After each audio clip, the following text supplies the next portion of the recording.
कुरुक्षेत्र में बीजेपी के प्रदेश अध्यक्ष एवं सांसद नायब सिंह सैनी ने कहा कि अयोध्या में श्री राम मंदिर के अंदर श्री राम लला के विराजमान होने को लेकर देश के नागरिकों में जोश और उत्साह की लहर है।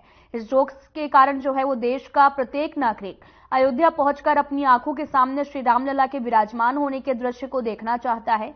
इस जोश और उमंग के चलते देश के हर गांव और शहर में धार्मिक कार्यक्रम और अनुष्ठानों का सिलसिला चल रहा है। इतना ही नहीं, प्रधानमंत्री नरेंद्र मोदी ने देश के नागरिकों से आह्वान किया कि अपने आसपास के सभी धार्मिक स्थलों पर 22 जनवरी तक स्वच्छता अभियान चलाएं। बीजेपी प्रदेश अध्यक्ष एवं सांसद नायब सिंह सैनी वीरवार को न्यू कॉलोनी, सनातन धर्म मंदिर और हनुमान मंदिर में विधायक सुभाष सुधा की तरफ से आयोजित स्वच्छता अभियान कार्यक्रम में बतौर मुख्य अतिथि में बोल रहे थे।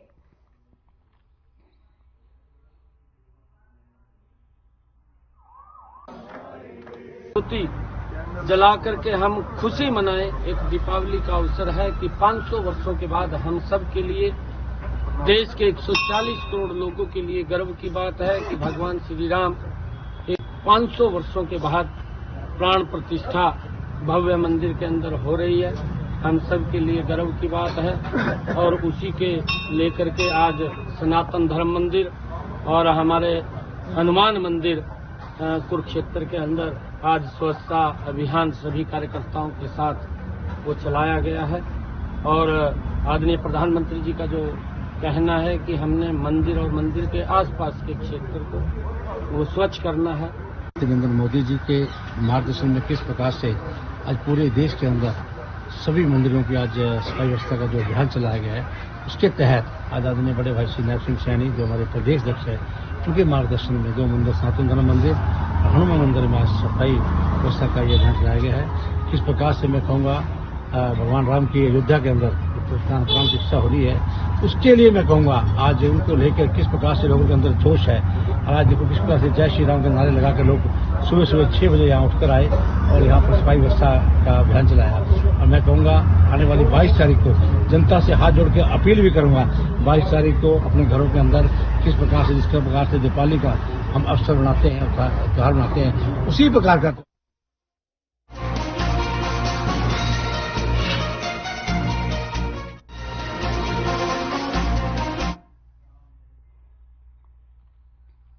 पंचकुला की एंटी करप्शन ब्यूरो की टीम को बड़ी सफलता मिली। गुरुवार को जिंद रोड पर एक जिला पार्षद और पार्षद प्रतिनिधि को रिश्वत लेते हुए गिरफ्तार किया गया है। एसीबी पंचकुला की टीम ने इन दोनों के पास से लाख रुपए की बरामदगी भी की है। और आपको बता दें कि ये कार्रवाई पंचकुला एसीबी के डीएसपी विजय नेहरा के नेतृत्व में की गई। हिसार के राजधल निवासी ठेकेदार विजेंद्र की शिकायत पर कार्रवाई की गई है और बतौर 30 लाख रुपए के लिए काम को पास कराने के बदले 1 लाख की रिश्वत की मांग की गई, जिसमें दोनों पकड़े गए हैं। साथ ही डीएसपी ने यह भी कहा कि इस मामले में कार्रवाई की जा रही है। शुक्रवार को दोनों आरोपियों को न्यायालय में पेश किया जाएगा।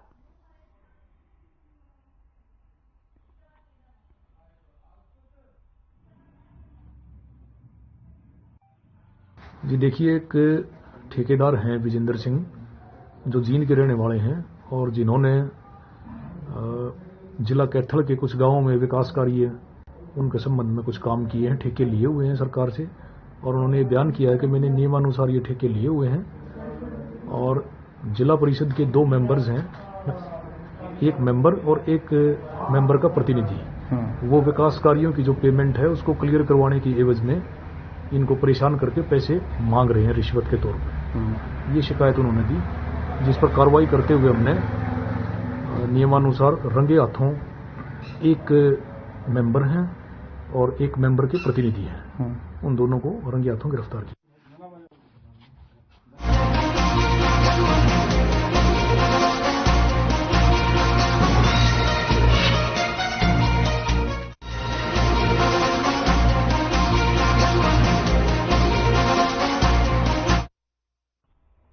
फरीदाबाद में पीडब्ल्यूडी द्वारा खेड़ी चौक से लेकर टीगांव तक बनाए जाने वाले रोड पर निजी ठेकेदार द्वारा प्रशासन के आदेशों की धज्जियां उड़ाई जा रही है, जिसके चलते वहां पर रहने वाले लोगों का जीना दुभर हो गया है।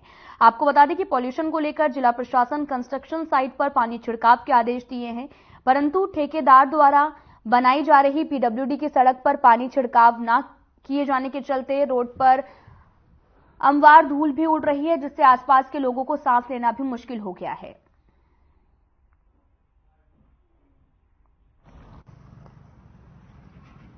तिगाम रोड पर। ये जो रोड बन रहा है, इस रोड पर पानी वानी छिड़का जाता नहीं छिड़का जाता? नहीं छिड़का जाता, कभी कब आते को आता है। इतनी धूल उड़ रही है, कैसे आप लोग रहते हैं यहाँ पे? बस ऐसे रह रहे, गुजारा कर रहे हैं। तो कोई पानी नहीं छिड़कता इस पर? नहीं, कभी कब को आता है। कितनी धूल उठती है इस पर? रात दिन सुबह से देखो धूल हो रही है। धूल ही धूल हो रही है। धूल हो रही है, साफ माल। तो ये तो अंदर भी जाती है, कोई नुकसान भी आपको हो रहा होगा? बिल्कुल हो रहा। तो सरकार तो एनजीटी के कह रही है कि भाई पानी छिड़को रोडों पर ये कोई नहीं करता। यहाँ कोई नहीं होता। कौन है ठेकेदार, पता है कुछ इसका? ये मालूम नहीं। सर ये 4 साल हो गए लगाते 4 साल। किस चीज की रेट लगाते हैं? ये लगाते छोले कुलचे खाने पीने की। बस अंदर ये जो रोड बन रहा है, किस तरीके की हालत पैदा हो रही है? सर जी बहुत हालत खराब है, बहुत ही बिगड़ जा रही। जब से काम धाम भी खत्म हो गया है। अच्छा, क्यों? धूल मिट्टी से पब्लिक आने से नहीं राजी है, रोड बनने से, इसलिए। मतलब धूल उड़ती है बहुत ज्यादा? हाँ जी। तो कोई मतलब पानी नहीं छिड़कते? कोई नहीं छिड़का, कभी कोई छिड़का नहीं, जयराम जी को कोई आ ही नहीं रहा इधर। तो धूल से तो आपको नुकसान होता होगा? नुकसान तो हो ही रहा है खराब हो जाता होगा। बस जो पुराने कस्टमर वो आ रहे नहीं, ग्राहक तो आता ही नहीं जल्दी से धूल के चक्कर में। जी तो बुरा जी, मतलब यहाँ रहना? हाँ, रहना भारी पड़ रहा है। विधायक जी नहीं आते? विधायक जी नहीं देखते? जी कोई कौन देख रहा है जी। ये तो जी 10-12 दिन से तो उपाड़ के फेंक दिया ब्लॉक। अच्छा। उस दिन से ये 3-4 दिन से मिट्टी डाल दी। धूल उड़ रही है बिकट, पानी कोई डालता नहीं है। किसी से कहते हैं तो भैया वहाँ बात करो, वहाँ बात करो, वहाँ बात करो। सब्जी की दुकान और खोल रखी है मैंने तो। कितना मुश्किल होता है आप लोगों का? मुश्किल की बात, बैठा नहीं जाता जी, सांस भी लेना मुश्किल है, गर्दा अंदर जाता है। सब्जी का अब इतना बुरा हाल है, धुआंधार हो जाती है जी, साली काली सब्जी हो जाती है जी। क्या करें बताओ जी। सरकार ने आदेश दे रखे हैं कि जहाँ भी रोड बन रहे हैं वहाँ पर पानी छिड़कना चाहिए।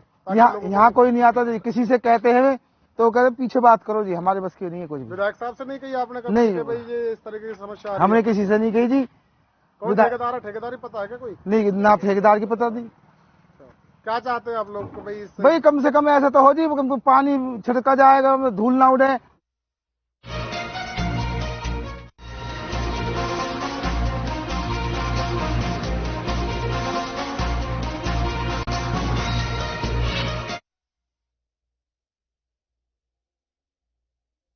झोकिया स्थित अरावली वाला आश्रम में मोतला कला के रहने वाले सेवक सोमनाथ की आपको बता दें कि अज्ञात बदमाशों ने लाठी डंडों से मारपिटाई की। मारपिटाई की पूरी घटना सीसीटीवी कैमरे में कैद हो गई। सोमदत्त रात को सोने जा रहा था, तभी अज्ञात बदमाशों ने वहां पर आकर सोमदत्त पर लाठी डंडों से हमला कर दिया। सोमदत्त चीखता रहा, बदमाश उस पर लाठी डंडों से हमला करते रहे।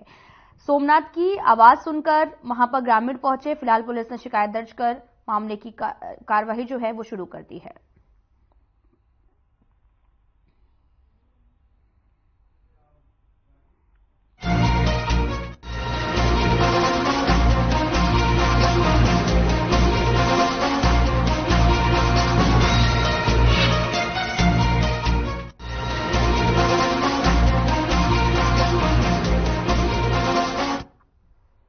नामी गिरामी टाटा कंपनी के नमक की नकली पैकिंग कर बाजार में बेचने का एक कारखाने पर कंपनी की टीम पुलिस ने छापेमारी कर भांडाफोड़ किया है। आपको बता दें कि छापेमारी के दौरान मौके पर लगभग 5 क्विंटल नमक, 1000 खाली कंपनी प्रिंट बोरे और 8500 खाली पैकेट सहित पैकिंग मशीन, इलेक्ट्रॉनिक कांटा, सीलिंग मशीन बरामद की गई है।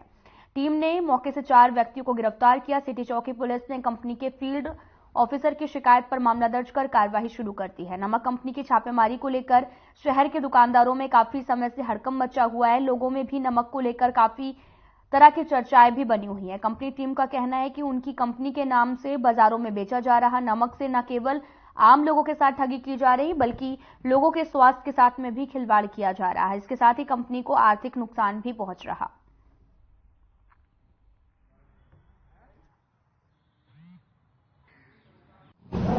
ये टाटा नमक कंपनी के फील्ड ऑफिसर से पुलिस स्टेशन पुनाहाना में सूचना मिली थी कि मैंग ट्रेडर्स के नाम से पुनाहाना में एक कंपनी जो है ये नमक बना रही है और उस नमक को मार्केट में सप्लाई कर रही है, जो नकली नमक है।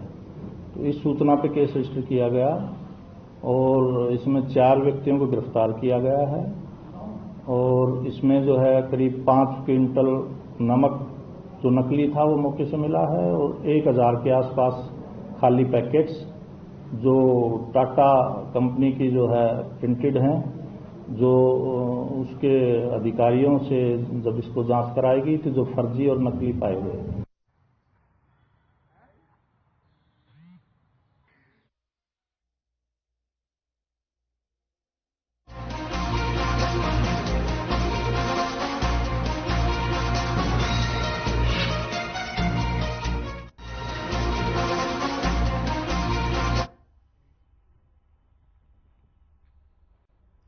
तो फरीदाबाद में एक निजी कंपनी के गार्ड की ड्यूटी के दौरान संदिग्ध परिस्थितियों में मौत हो गई है।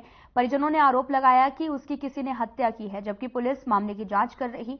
पोस्टमार्टम के बाद जो भी रिपोर्ट आएगी उसी के आधार पर कार्रवाई की बात कही जा रही। सूचना के बाद पुलिस भी मौके पर पहुंची। शव को पोस्टमार्टम के लिए फरीदाबाद के सिविल अस्पताल में भर्ती करवाया गया और परिजनों ने भी आरोप लगाया कि ख्याल देर शाम ड्यूटी पर आया था और बिल्कुल ठीक ठाक था, लेकिन जब उन्होंने देखा कि उसके शरीर पर उन्होंने चोट के निशान देखे, जिससे लगता है कि उसकी हत्या की गई है।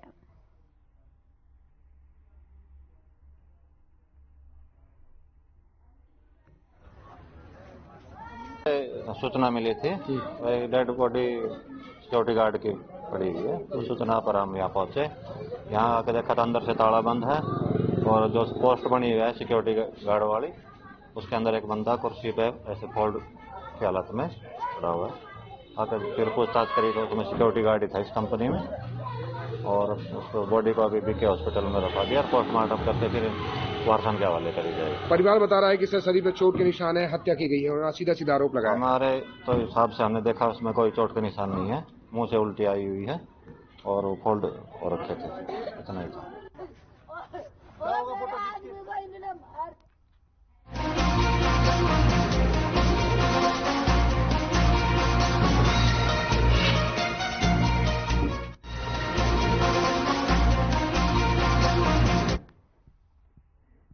गुरुग्राम की साइबर सिटी में ठगों का जाल पनप रहा है। ये जगह अब साइबर अपराधियों का नया ठिकाना बनकर उभरा है। यहाँ पर एक साल में साइबर ठगी के करीब 32,000 केस सामने आ चुके हैं। पुलिस की मदद से 25 करोड़ रुपए की रिकवरी की गई है और 600 से ज्यादा अपराधियों को गिरफ्तार किया गया है और अभी भी करीब 7,000 मामले लंबित चल रहे। साइबर ठगी के मामलों में लगाम नहीं लग पा रही। आलम यह है कि रोजाना ठगी के औसतन 70 से 80 मामले सामने आ चुके हैं और साइबर ठगों को बैंक खाते उपलब्ध कराने के जुर्म में पुलिस ने 3 लोगों को गिरफ्तार किया। आरोपियों की पहचान इरशाद, शाहरुख खान और सैफ के रूप में हुई है। आरोपियों के कब्जे से 6 मोबाइल, 6 एटीएम कार्ड और 38 सिम कार्ड और 10,000 रुपए नगद बरामद किए गए।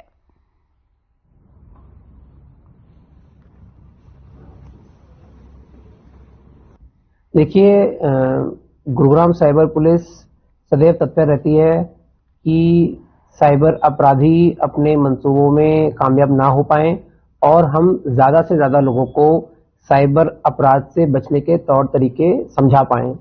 इसके लिए ना सिर्फ इलेक्ट्रॉनिक मीडिया बल्कि प्रिंट मीडिया, सोशल मीडिया का भी भरपूर उपयोग गुरुग्राम साइबर पुलिस द्वारा किया जाता है।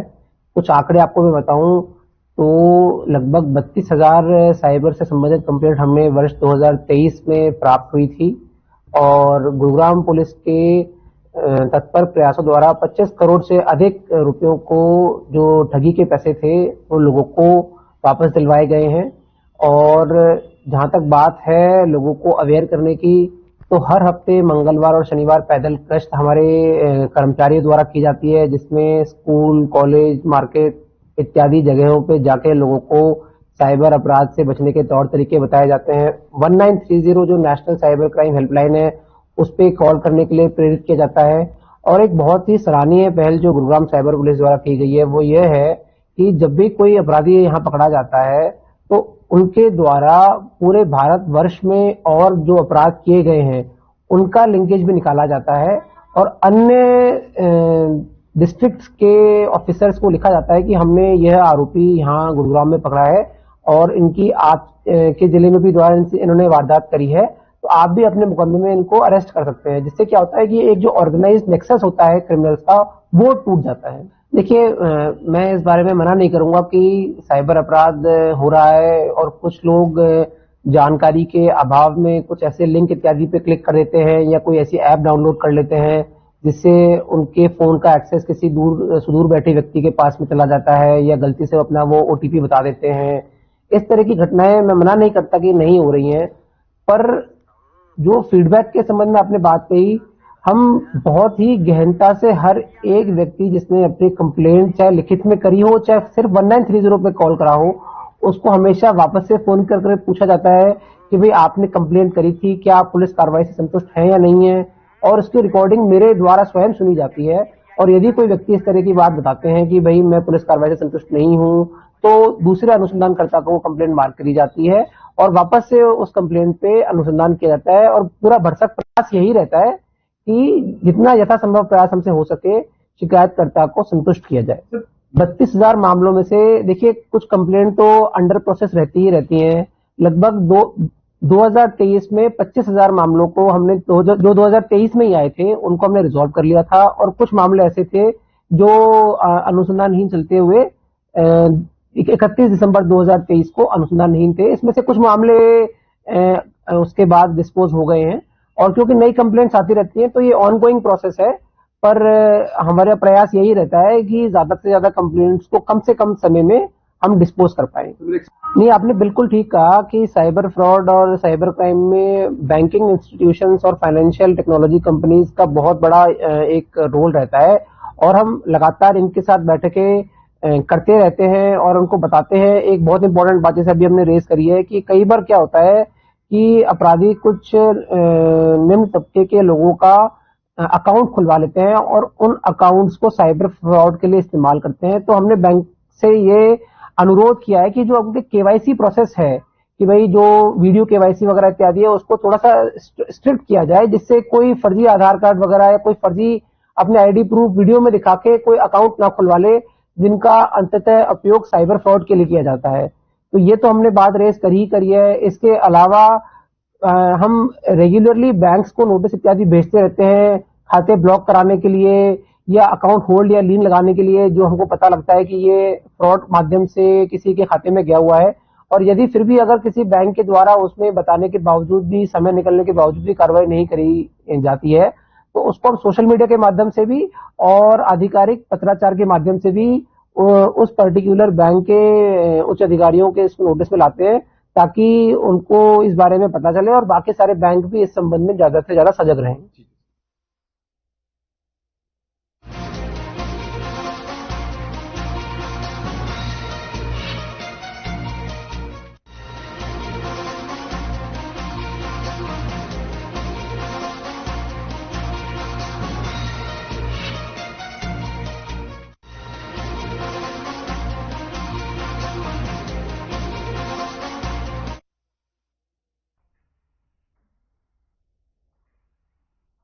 हरियाणा के यमुनानगर में यमुनानगर के विधायक घनश्याम दास अरोड़ा ने डॉक्टरों को नसीहत दी कि वे अपना व्यवहार बदलें।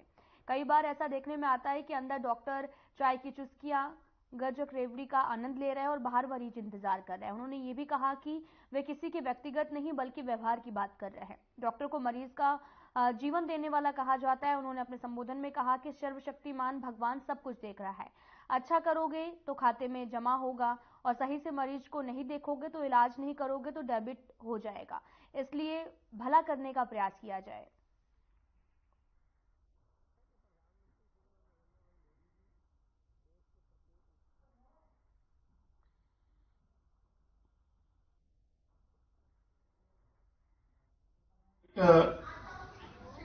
अटैचमेंट इस हॉस्पिटल से मुझे है।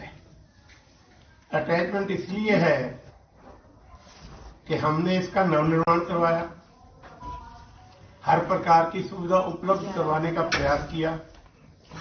जो मेरे डॉक्टर मित्रों ने और बच्चों ने, मेरे मित्र भी हैं बच्चे भी हैं, उन्होंने मुझे अपनी समस्याओं से अवगत करवाया तो उनको मैंने विधानसभा में उठाया। मैं ये क्लेम नहीं करता कि सारी समस्याएं हल हो गई हों, परंतु उनको लाइमलाइट में लाना, लाइमलाइट में आकर वो समाधान की ओर अग्रसर हों, ऐसा प्रयास करना निश्चित रूप से जिन्होंने समस्याओं को बताया था उनके लिए लाभकारी रहा होगा। और मैं तो एक बार बड़ा हैरान हुआ, एक एमडी डॉक्टर हैं, गुड़गांव में हैं, मुझे नाम तो नहीं पता उनका, वो उनका फोन आया, कहने लगे आपने हमारी बात उठाई, हम आपका धन्यवाद करना चाहते हैं और आपको मिलना चाहते हैं। मैंने कहा भैया जब मैं गुड़गांव आऊंगा मिल लेना, मैं आपको बता दूंगा। अर्थात किया हुआ काम बहुत दूर तक आदमी की ख्याति को पहुंचाता है। इसलिए मेरा सभी डॉक्टर से ये निवेदन है, प्रार्थना है कि वो यदि कोई भी एक नेक और अच्छा काम करेंगे तो वो उनकी ख्याति को बहुत दूर तक पहुंचाएगा, उनके नाम को बहुत दूर तक पहुंचाएगा। कई बार मन में ये विचार आ जाता है मैं कर रहा हूं, कौन देखेगा? सब नोट करते हैं, सब देखते हैं, और यदि कोई भी न देखे तो सर्वशक्तिमान ईश्वर तो सबके ऊपर अपनी नजर बनाए हुए हैं। वहां आपके खाते में बहुत कुछ जमा हो रहा है, क्रेडिट हो रहा है। अब आपने क्रेडिट करवाना है या डेबिट करवाना है, ये आपने विचार करना है, सोचना है। आपके मन में ये विचार आता है डेबिट कैसे हो सकता है? यदि आपके काम के घंटों की चोरी करेंगे तो डेबिट होगा। यदि आप जो रोगी आया है उसका ठीक से मार्गदर्शन नहीं करेंगे तो ये भी डेबिट ही है। मेरे एक मित्र डॉक्टर हैं, वो कभी सिविल हॉस्पिटल में मुख्य पद पर थे, तो जिलाधी थे वो। एक बार मित्रता के नाते मैं भी चला गया, मैं बैठा, वो ऑपरेशन करके बाहर निकले। ओपीडी में जितने लोग बैठे थे, ऑपरेशन करने के बाद नीले से कपड़े उन्होंने पहने हुए थे, नीले कपड़े ही पहनते ऑपरेशन वाले, मुझे सब कुछ रिफ्लेक्ट हो रहा है। तो उन्होंने सबको अटेंड किया।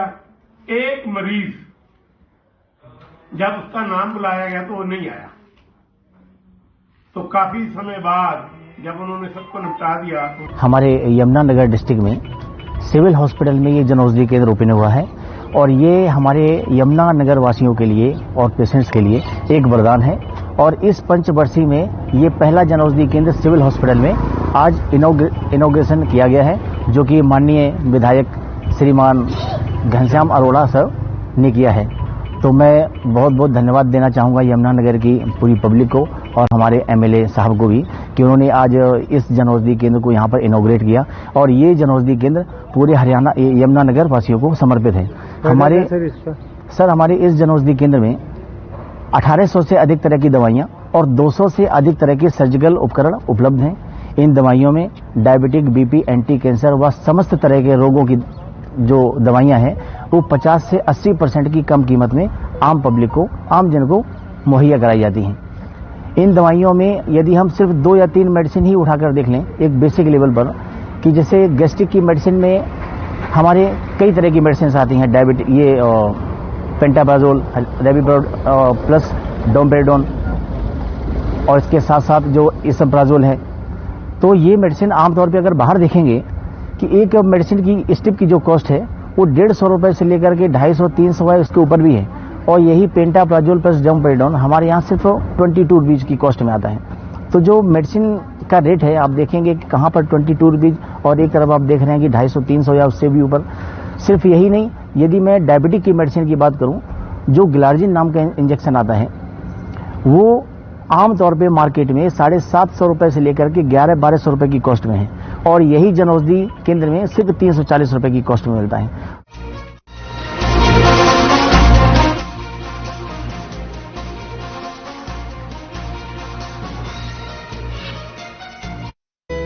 बस 3 easy steps